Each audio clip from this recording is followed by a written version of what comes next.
जिनका जो गणेश जी के भक्त हैं या ऐसे किसी भक्त हैं, तो उनका और हमारा ईमान फिर सेम हो गया है ना, क्योंकि हम भी बगैर सोचे हुए कर रहे हैं, वो भी बगैर सोचे हुए कर रहे हैं। वसवसा डालने के बावजूद भी आपका यकीन जो कि रियलिटी के मुताबिक है डगमगाता नहीं है, इसको यकीन बोला जाता है और इसको ईमान बोला जाता है। मतलब आपको या मुझे छोड़ के बाकी सारे जो मौलवी हैं वो ये कहने लगे कि नहीं हमने ये गेम खेला था, कोई मजहब नहीं है, इस्लाम या ऐसा कुछ नहीं है, हमने ये गेम खेला था, हमने आपके साथ गेम खेला था। तो ऐसा क्या है इस्लाम में कि हम ईमान जाए कि नहीं ये चीज फेक नहीं हो सकता है। जैसे एक मूवी है मैट्रिक्स, मैट्रिक्स नहीं, दूसरी मूवी है, उसमें एक आदमी एक टाउन में रह रहा होता है, वो जिम कैरी है, वो टाउन में एक टाउनशिप में रह रहा होता है और उसकी हर चीज कैमरे से रिकॉर्ड हो रही थी, पूरी लाइफ उसकी। हेलो जी भाई, आपकी छत दिख रही है। मैं ओके, सो मैं मुस्लिम हूँ और मैं नमाज भी पढ़ता हूँ, बट जब छोटा था, जब नॉलेज कम थी तो सब कुछ बहुत अच्छा था, राइट। बट जब थोड़ा सोच थोड़ी अलग थी, तो कुछ ना कुछ क्वेश्चन आते रहते थे अपने, जो खुद से आते थे, किसी से सीख कर नहीं, खुद से आते थे। बट अभी तो जब खुद से क्वेश्चन आते थे तो उनको क्या था कि सवाल नहीं करना, ऐसे बता दिया जाता था। थोड़ा सा जोर से बोल लीजिए अगर मुमकिन हो। हाँ, तो वो सवाल जो आते थे तो उनका जवाब होता नहीं, क्योंकि आम लोगों के पास जवाब नहीं होता है ना, जो हम आम लोग होते हैं किसी के पास कोई जवाब नहीं होता, बस वो जो भी उनको अपने पेरेंट्स को देखते हैं करते हुए वही कर रहे होते हैं बिना समझे हुए, क्योंकि डीप नॉलेज तो किसी की भी नहीं होती है। तो लेकिन फिर बाद में लेकिन कभी भी नहीं मिला, और आप भी जो जवाब देते हैं बहुत सारे, उसमें भी ऐसा लगता है कि मैजिकली एक धर्म पे मैजिकली एक यकीन हो जाता है और फिर उसके बाद हर चीज की सही लगने लगती है, या फिर जबरदस्ती हम अपने आप से ही झूठ बोल रहे होते हैं कि ये सही है ना। तो ऐसा ही मेरे पास भी बहुत सारे सवाल हैं, तो लेकिन अभी मैं सिर्फ ये बात कह रहा हूँ, मैं सवाल लिख के लाऊंगा अगले नेक्स्ट टाइम अगर मैं आ पाया तो एक सवाल ये था कि जैसे ईमान है, तो ईमान जिनका जो गणेश जी के भक्त हैं या ऐसे किसी भक्त हैं, तो उनका और हमारा ईमान फिर सेम हो गया है ना, क्योंकि हम भी बगैर सोचे हुए कर रहे हैं, वो भी बगैर सोचे हुए कर रहे हैं, तो ईमान तो बिल्कुल सेम हो गया ना। उनका भी पूरा यकीन है, हमारा भी पूरा यकीन है, तो फिर बात तो लॉजिकली तो बात सेम हो गई है, तो कोई फर्क ही नहीं है। तो ये बात सही है कि मेरी बात अगर मैं कहता हूँ कि वो सही है, तो फिर बात सही है ना मेरी ये बात? आपको क्या लगता है? ठीक है, आपने अच्छा सवाल किया और इस सवाल का मैं जवाब देने की कोशिश करूंगा। थोड़ा सा मुझे डिटेल में जाना पड़ेगा, क्योंकि आपने ये कहा कि भाई एक आदमी गणेश जी पर ईमान रखता है और एक आदमी अल्लाह पर ईमान रखता है, दोनों का यकीन है, तो दोनों में क्या फर्क है? देखें, जब आप किसी स्टेटमेंट पर यकीन रखते हैं, जैसे ला इलाहा इल्लल्लाह एक स्टेटमेंट है कि अल्लाह के अलावा कोई माबूद नहीं है, ये एक स्टेटमेंट हो गया। या मसलन कोई गणेश जी के ऊपर या राम जी के ऊपर यकीन रखे कि जो राम जी एक अवतार है, ये एक स्टेटमेंट है।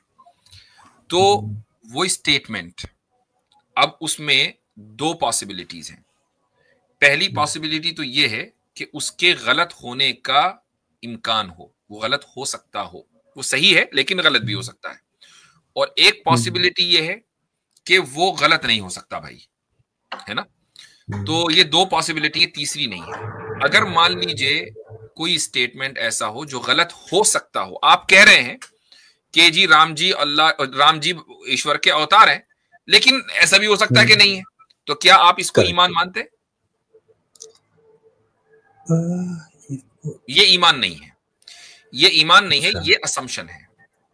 ठीक है, ये चूंकि आप गलत हो सकते हैं ना, तो जो आदमी गलत हो सकता है तो उसके उस कन्विक्शन को हम ईमान नहीं बोलेंगे। ठीक, अच्छा, एक आदमी कह रहा है कि नहीं मैं एक स्टेटमेंट पर बिलीव करता हूं और ये गलत हो ही नहीं सकता, मैं राम जी को ईश्वर का अवतार मानता हूं, ये गलत हो ही नहीं सकता, बिल्कुल 100% एक्यूरेट है ये। अब हम ये देखेंगे, अब इसमें दो पॉसिबिलिटीज है। पहली पॉसिबिलिटी ये है कि वो रियलिटी के मुताबिक हो, दूसरी पॉसिबिलिटी ये है कि वो रियलिटी के मुताबिक ना हो। अगर वो रियलिटी के मुताबिक नहीं है तो इसको बोला जाता है कंपाउंड इग्नोरेंस। इसको ईमान नहीं कहते हैं। मिसाल के तौर पर एक आदमी ये कहता है कि मैं खुदा के ऊपर ईमान रखता हूं, ऐसा खुदा कि जो हमारे जैसा है, मेरे और आप जैसा है, मेरा उसी खुदा के ऊपर ईमान है। तो भाई ये ऐसा खुदा खुदा नहीं होता, चूंकि ये रियलिटी से मैच नहीं करता। अगर वो खुदा है तो फिर मैं भी हूं और आप भी हूं, सारे हम खुदा हैं। तो इसको हम कंपाउंड इग्नोरेंस बोलेंगे। कंपाउंड इग्नोरेंस ईमान नहीं होता। अच्छा, अब आगे चलते हैं। अगर मान लीजिए कि वो स्टेटमेंट कि जिसको आप सच समझ रहे हैं और आप ये मान के चलते हैं कि वो रियलिटी के मुताबिक है, अब आप फिर दो ऑप्शन हैं। पहला ऑप्शन, अगर कोई आदमी आपके जहन में शक और वसवसा पैदा कर दे और आपका ईमान उठ जाए, या तो एक ऑप्शन। ऑप्शन बी, कोई आदमी आपके जहन में वसवसा डाल दे और तब भी आपका ईमान नहीं उठ रहा है। तो ये दो ऑप्शन है। पहला ऑप्शन, पहले ऑप्शन को बोला जाता है तकलीद। तकलीद का मतलब है कि आप किसी को ब्लाइंडली फॉलो कर रहे हैं कि भाई चूंकि फला आदमी ने कह दिया तो ठीक है। अब अगर कोई आदमी आपको मजबूत दलील पेश कर देगा तो आप उसको छोड़ के इधर हो लेंगे। लेकिन जो दूसरी सूरत है कि वसवसा डालने के बावजूद भी आपका यकीन जो कि रियलिटी के मुताबिक है डगमगाता नहीं है, इसको यकीन बोला जाता है और इसको ईमान बोला जाता है। अब आप देखें, दो स्टेटमेंट हमारे सामने हैं। मसलन गणेश, विष्णु, या चलो राम जी। राम जी जो है वो भगवान के अवतार हैं, वो इस दुनिया में आए फला फला, ठीक है, पूरी कहानी है। और दूसरी तरफ आप ये कह रहे हैं कि अल्लाह का कोई अल्लाह जैसा कोई नहीं है, उसके अलावा कोई माबूद नहीं है, और वो अपने रसूल भेजता है, वो खुद इस दुनिया में अवतार बनकर खुद इस दुनिया में नहीं आता। ये दो अलग अलग स्टेटमेंट्स हैं। इन दो स्टेटमेंट्स में रियलिटी के मुताबिक कौन सा है, ये आप चेक करेंगे दलील की बुनियाद पर कि क्या खुदा को अवतार की शक्ल लेकर इस दुनिया में लोगों का पेन और उनकी पीड़ा समझने के लिए आना चाहिए, या ये कि जिसने इस इंसान को पैदा किया है वो ऑलरेडी जानता है कि ये इंसान के अंदर कितनी कैपेसिटी है, क्या कैपेबिलिटीज हैं, क्या वो कर सकता है और क्या नहीं कर सकता, किस दर्द से गुजर रहा है और किस दर्द से नहीं गुजर रहा, वो तो वहीं से जानता है, उसको इस दुनिया में आने की जरूरत नहीं है। इसका मतलब ये है कि राम जी का अवतार होना खुदा का और खुदा का उनके अंदर उतर आना, तभी तो अवतार हुए कि खुदा उसमें उनमें उतरे। तो ये रियलिटी से मैच नहीं करता। Therefore, anybody who believes in that is called compound ignorance। इसको compound ignorance या जहले मुरक्कब बोला जाता है। ठीक है, हाँ ये बात मुझे समझ आ गई। इसमें ये स्ट्रॉन्ग आर्गुमेंट है। अब ईमान फिर वो हुआ कि जिसमें आप यकीन करें और वो यकीन इस तरीके से करें कि वो रियलिटी से मैच करता हो। और रियलिटी से मैच कैसे करेगा कि वो लॉजिकल और रैशनल है या नहीं। जी, ये मुझे समझ आया। ये बात मुझे थोड़ा सा, क्योंकि दो स्टेटमेंट हैं, ईमान टाइप 1 और ईमान 1 और ईमान 2, या ए और बी। जी, तो a is much sensible than b. जी, ये तो ठीक है। जैसे मेरे पास एक पेन रखा हुआ है, मैं कह दूं यही मेरा ईमान है कि ये पेन ही क्रिएटर है, तो वो तो वेरी वेरी लो लेवल का ईमान हो जाएगा, ये इजीली ब्रेक हो जाएगा। तो और क्या था, हाँ, एक चीज़ मैंने काफ़ी सोच के, मैंने कुछ ऐसा सिस्टम या कुछ ऐसा टेस्ट निकाला है सोच करके। अगर मैं आपसे ये कहूँ कि जो मोबाइल फ़ोन है, ये मेरी आवाज़ आपको ट्रांसफ़र नहीं करता, इसमें रिकॉर्डेड है मेरी आवाज़, बट इतना इंटेलिजेंट है ये कि आप इससे पूछेंगे, जैसे आप किसी से फ़ोन पे बात कर रहे हैं, तो अगर मैं ये कहूँ कि जो सामने जो बात कर रहा है वो दूसरा आपका भाई नहीं है, जिससे आप बात कर रहे हैं इंडिया में, वो आपका भाई नहीं है, ये कंप्यूटर ही है, इसमें इंटेलिजेंट कंप्यूटर है, वही कंप्यूटर आपको जवाब दे रहा है। तो आप क्या कहेंगे? आप ये बात नहीं मानेंगे, राइट? क्योंकि आपको पता है कि ये सब चीज़ें आपने देखी हुई हैं कि हाँ, ये मोबाइल से वॉइस दूसरी जगह ट्रांसफ़र हो जाती है, इंडिया तक हो जाती है। तो उसी के सिलसिले में आके फ़ोन बन गया है। क्योंकि अगर आप मैथमेटिक्स पढ़ें, फिर आप फिजिक्स पढ़ें, फिर आप इलेक्ट्रोमैग्नेटिक्स वेव, पूरा इलेक्ट्रॉनिक्स पढ़ें, तो आपको काफ़ी ये एक यकीन है कि नहीं, आवाज़ एक्चुअली इंडिया में आपके भाई के पास गई थी, उसी ने ही जवाब दिया है। लेकिन अगर सपोज करें ये हम जो है गेम, हमारे गेम में है, और ये जो अगर सपोज करिए कल को सारे, मतलब आपको या मुझे छोड़ के बाकी सारे जो मौलवी हैं वो ये कहने रहे हैं कि नहीं हमने ये गेम खेला था, कोई मजहब नहीं है, इस्लाम या ऐसा कुछ नहीं है, हमने ये गेम खेला था, हमने आपके साथ गेम खेला था। तो हमारे पास ऐसी क्या चीज़ है कि हम उनको डिनाई कर दे कि नहीं ये गेम नहीं हो सकता, ये सच ही है, ये जो कुछ मैंने पढ़ी, बुक्स पढ़ी इतनी सारी, ये सब सच है, ये गेम नहीं था, राइट? ओके।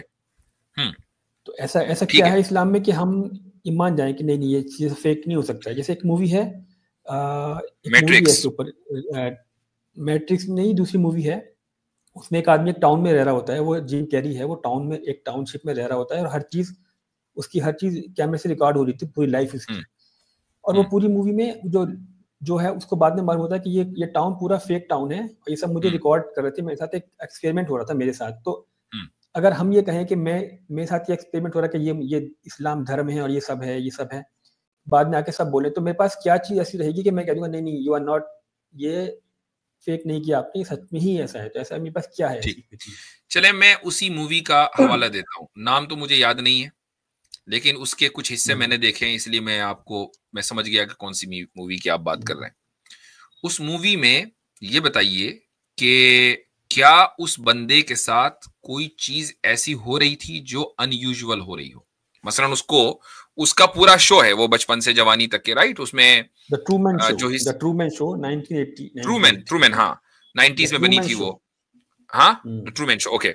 तो उसमें जो है देखें, वो जो सीन मुझे याद रह गया वो ये कि वो एक ट्रेवल एजेंट के पास जाता है और वो टिकट परचेस करना चाहता है। वो कहता मुझे यहाँ जाना है, वो कहती है अरे सारी फ्लाइट बुक है, कहला अच्छा मैं यहाँ जाना है, कहला अरे अब तो वो उसको टिकट नहीं देती क्योंकि उसको बाहर जाना पड़ेगा, शो खत्म हो जाएगा। तो मुझे एक बात बताएं कि उस पूरी मूवी में क्या कोई ऐसा सीन आपको याद है कि जो अनयूजुअल हो उन लोगों के लिए जो बाहर से बैठकर उस शो को देख रहे थे कई साल? है कोई ऐसा? सब कुछ तो यूजुअल है ना। जो बाहर देख रहे थे, बाहर बैठकर, वो सिर्फ उस आदमी को पैदा होने के बाद, उसको बड़ा होते हुए, उसका बचपन, उसको स्कूल जाते हुए, उसकी जिंदगी का मुताला चल रहा था और नथिंग वाज अनयूजुअल। हर चीज जो है वो यूजुअल थी, ठीक है नहीं? अच्छा, अब आप आ जाए इस रियलिटी की तरफ। आपसे कहें कुछ लोग कुछ दिन के बाद, सारे मौलाना उलमा मिलकर सब ये कि भाई हम तो गेम खेल रहे थे। अच्छा, इस गेम में जो कुछ हो रहा है वो अनयूजुअल है। आपसे ये कहा जा रहा है कि आप एक सुप्रीम बीइंग को माने। यूजुअल तो ये है कि आप जॉब करें, सुबह उठें, मैं थोड़ा सा बात कर लूं, सुबह उठें, जॉब करें, घर पर आए, खाना खाएं, सो जाएं, ये यूजुअल है।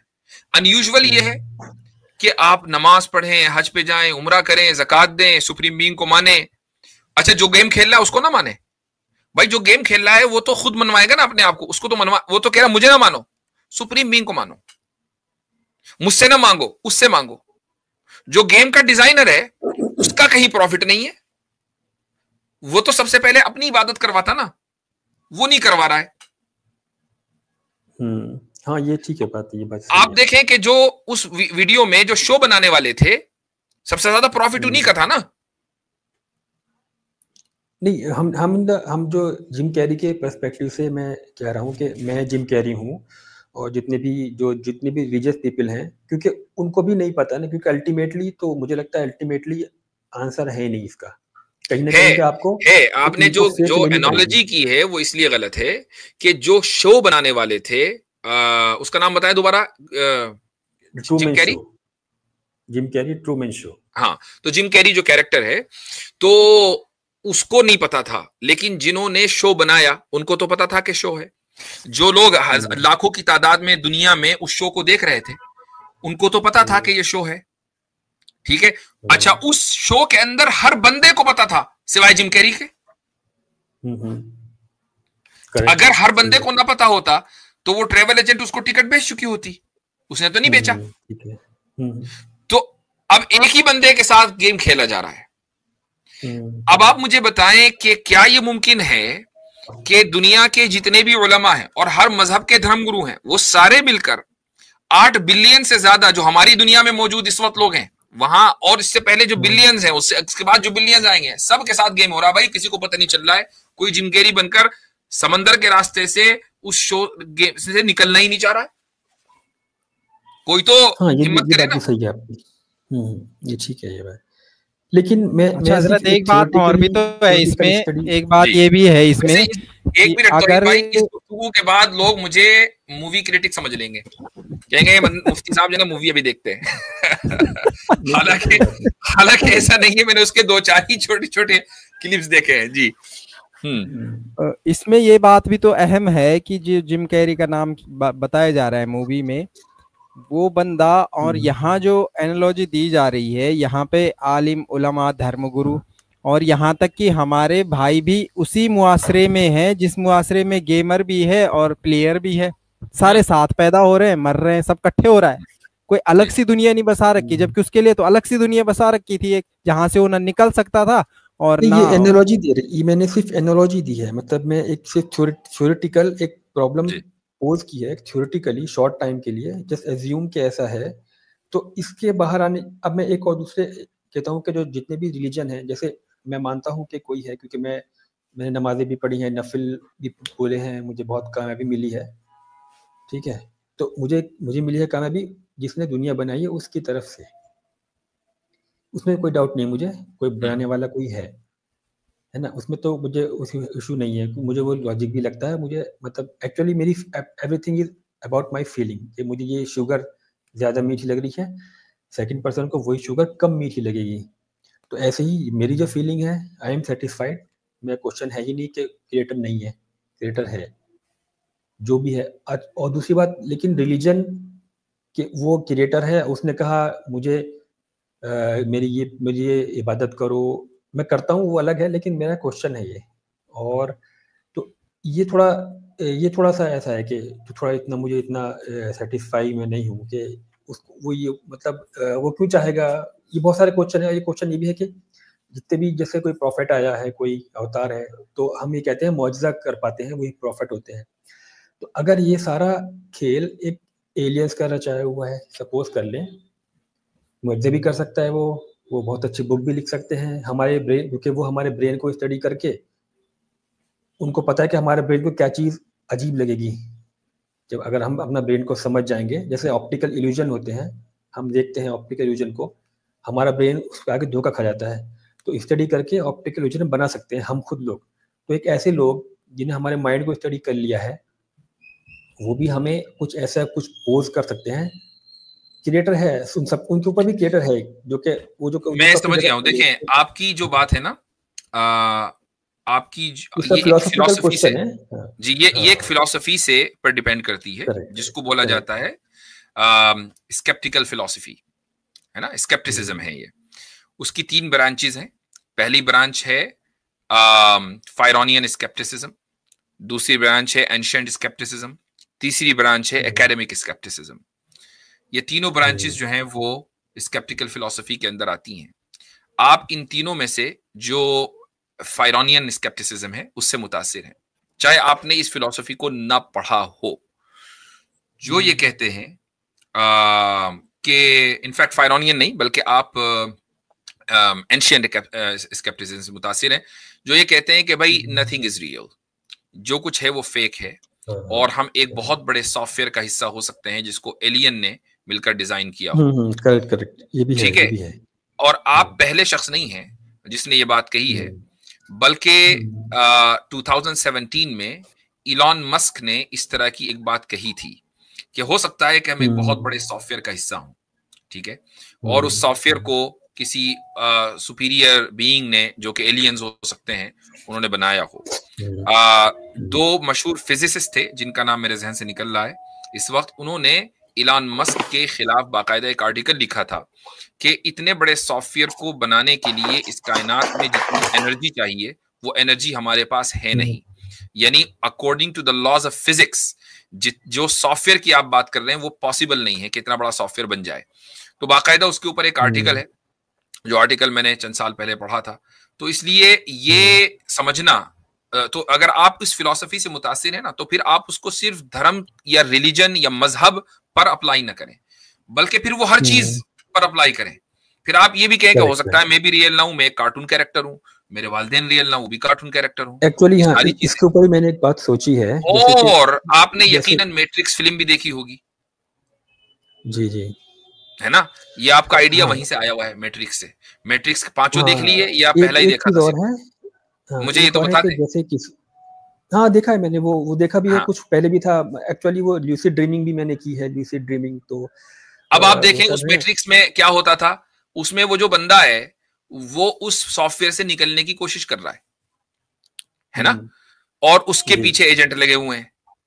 तो वो जो ये पूरी आइडियोलॉजी है, वो एक आइडियोलॉजिकल मूवी है कि हम सारे के सारे सॉफ्टवेयर कैसा है, ये बताने का मकसद है मैट्रिक्स का। ठीक है, तो इसी वजह से तो नहीं है ना ऐसा सोचने में। इसीलिए एंड्रू टेट जो है सबसे ज्यादा मैट्रिक्स का लफ्ज इस्तेमाल करता है। तो अगर मैं मरने के बाद थिएटर से मिलूंगा तो वैसे हजरत उसको मिला के 6 मूवियां हो गई हैं।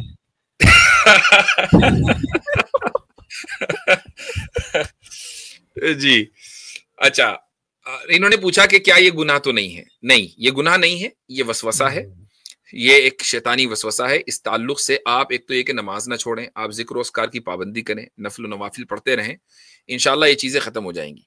देखें, इस चीज से आपकी, अगर आप मुसलमान ना भी रहे ना, खुदा ना खास्ता आपने कहा चलो मैं रिलीजन छोड़ता हूं, आपकी ये फिलॉसफी खत्म होने वाली नहीं है और आपकी जिंदगी में सुकून नहीं आएगा, क्योंकि आप हर चीज को फेक ही समझेंगे, इंक्लूडिंग रिलीजन। अगर ऐसा होता हो कि चलो भाई रिलीजन को छोड़ दो, बाकी सब चीजें रियल है, तो चलो मैंने मान लिया थोड़ी देर के लिए भाई सुकून मिल जाएगा, शायद रिलीजन छोड़, आपको नहीं मिलने वाला। इसलिए जो फंडामेंटल एरर है ना, वो इस फिलॉसफी में है। नहीं, ये मुझे प्रॉब्लम इसलिए आई कि अगर मैं देखता हूं कि किसी ने किसी को जुल्म किया, किसी का अनरिप्लेसेबल अनरिकवरेबल डैमेज कर दिया, किसी के साथ बहुत बड़ा जुल्म कर दिया, तो अगर अल्लाह उसको सजा दे भी दे, जब तक वो, अगर अल्लाह तो उसको अंडू भी कर सकता है ना, अंडू मींस वो चीज हुई ही नहीं कभी,